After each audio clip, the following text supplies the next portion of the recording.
অনেক ভিডিও জমা হয়ে আছে কিন্তু এডিট করতে সময় পাচ্ছি না। আজ আলসেমি বাদ দিয়ে এডিট করেই ফেললাম। যেহেতু বাবার বাড়িতে বেড়াতে এসেছি তাই ঈদের তৃতীয় দিন আমরা চলে গিয়েছিলাম একটু বাইরে। আমার কাজিনরাও বেড়াতে এসেছিল, তাই সবাই মিলে এই চান্সটা আর মিস করলাম না। বাড়ির কাছেই আমরা গিয়েছিলাম আপন ভুবন রিসোর্টে। আমার মনে হয়েছে ছবি তোলার জন্য এই প্লেসটা খুব ভালোই। আর এখানে এই যে বাচ্চাদের অনেকগুলো রাইড ছিল, আর আমার মেয়ের কাছে এই রাইডটা খুব ইন্টারেস্টিং লেগেছে মনে হলো।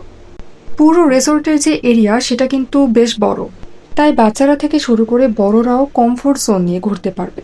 আমরা এর আগেও এখানে গিয়েছিলাম কিন্তু তখন এতটা মানুষ ছিল না, কিন্তু এখন ঈদের টাইম হওয়াতে, মানে ঈদের একদম পরপর টাইম হওয়াতে এখানে অনেক ভিড় ছিল।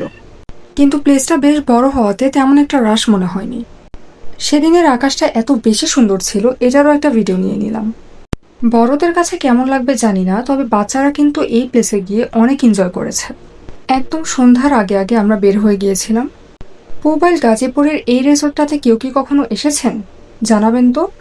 এনিওয়েজ, এই ছিল আমার আজকের ভিডিও। Thanks for watching.